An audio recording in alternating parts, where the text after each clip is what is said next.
विधानसभा क्षेत्र हमीरपुर के विधायक आशीष शर्मा ने विधानसभा सत्र के दौरान प्रदेश की शिक्षा व्यवस्था पर हुई चर्चा में भाग लिया और अपने विचार रखे।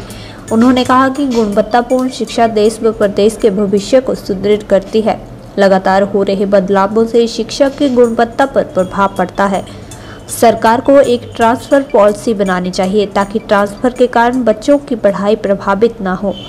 उन्होंने कहा कि शास्त्रों में गुरु को भगवान का दर्जा दिया गया है, लेकिन वर्तमान में गुरुजन अपना दायित्व पूर्ण रूप से निभा रहे हैं या नहीं, ये विचारणीय है। उन्होंने कहा कि सरकार का दायित्व है कि हर गरीब बच्चे को अच्छी शिक्षा व गुणवत्तापूर्ण शिक्षा मिले। जिस तरह से मुख्यमंत्री ठाकुर सुखविंदर सिंह सुक्खू मजबूत निर्णय लेने में विश्वास रखते हैं और इसके लिए ही जाने जाते हैं, सरकार को शिक्षा के क्षेत्र में मजबूत निर्णय लेने होंगे। 18.9% बजट का प्रावधान शिक्षा के लिए किया गया है। जो स्कूल कॉलेज अच्छे हैं उनको और सुदृढ़ किया जाना चाहिए ताकि शिक्षा के क्षेत्र में और सुधार हो। बच्चों को पढ़ाई के साथ साथ खेलों में और अन्य सांस्कृतिक गतिविधियों में भी निपुण बनाने के लिए सरकार को निर्णय लेने चाहिए, जिससे शिक्षा के साथ साथ बच्चे अन्य क्षेत्रों में भी निपुण होंगे। सरकारी स्कूलों में बच्चों का सर्वांगीण विकास सुनिश्चित हो। सरकार शिक्षा व्यवस्था को सुदृढ़ कर देश भर में मिसाल पेश कर सकती है। किसी गरीब व जरूरतमंद बच्चे को अच्छी शिक्षा उपलब्ध करवाने से ज़्यादा पुण्य का कार्य कोई नहीं हो सकता है। उन्होंने कहा कि स्कूलों में संस्कार युक्त शिक्षा, अपनी संस्कृति व सभ्यता युक्त शिक्षा बच्चों को प्रदान की जाए ताकि जो बच्चे मानसिक तनाव आदि से गुजरते हुए गलत कदम उठाते हैं उन पर अंकुश लगे। संस्कार युक्त शिक्षा बच्चों की अंतरात्मा को मजबूत करती है। उन्होंने शिक्षा मंत्री और मुख्यमंत्री से इस पर विचार करने की मांग की है। विधानसभा क्षेत्र में कई ऐसे स्कूल हैं जहां पे ग्राउंड बहुत अच्छे हैं, कैंपस बहुत अच्छे हैं, हर चीज की व्यवस्था है, लेकिन अगर उनको और स्ट्रेंथन किया जाए और सुदृढ़ किया जाए तो मुझे लगता है कि हम बच्चों की एजुकेशन में और भी ज्यादा सुधार कर सकते हैं। माननीय अध्यक्ष महोदय, आज अगर हम बच्चों के बारे में सोचें तो हमें ओवरऑल डेवलपमेंट के ऊपर भी उनके ऊपर ध्यान देना चाहिए।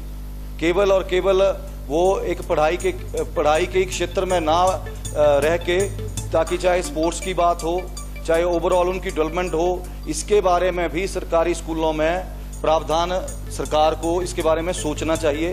क्योंकि ज़्यादातर लोग जो हैं आज की डेट में सभी सोचते हैं कि मेरा बच्चा प्राइवेट स्कूल में पढ़े। आप अगर देखेंगे हमारे स्कूल्स में टीचर्स का पे स्केल भी मुझे लगता है पूरे भारतवर्ष में सबसे ज़्यादा है, और जिस तरह की एजुकेशन हमारे स्कूल्स में मिलनी चाहिए उस तरह की नहीं मिलती है। बजट का भी प्रावधान है, लेकिन फिर भी अगर उसके ऊपर चेक नहीं रखा जा रहा है तो कहीं ना कहीं वो हमारी पूरी सरकार की कमियां हैं। और जिस तरह से माननीय मंत्री जी भी युवा हैं, मुख्यमंत्री जी भी युवा हैं, और मैं समझता हूं कि अगर इस क्षेत्र में अगर हम कुछ चेंजेस लाते हैं तो वो आने वाले भविष्य में एक मिसाल होगी पूरे देश के लिए कि हम किस ओर आगे बढ़े हैं, कि हिमाचल की व्यवस्था किस तरह से बदली गई है।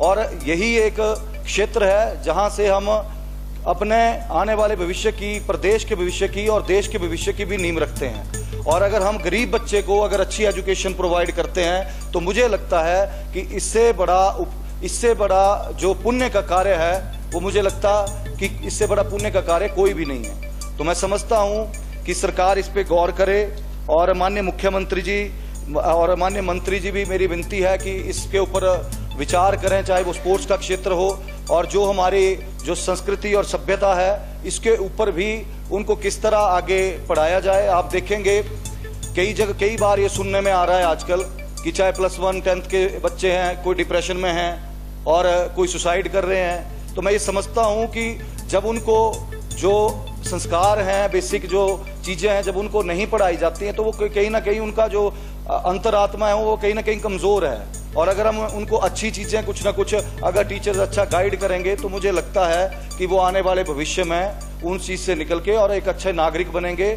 और देश के भविष्य में भी अपना योगदान देंगे। मैं माननीय मंत्री जी से और माननीय मुख्यमंत्री जी से भी निवेदन करूंगा कि इसके ऊपर विचार करें। बाकी मैं धन्यवाद करता हूं माननीय विधायक संजय रतन जी का, जिन्होंने ये प्रस्ताव रखा। बहुत बहुत धन्यवाद। जय हिंद, जय हिमाचल।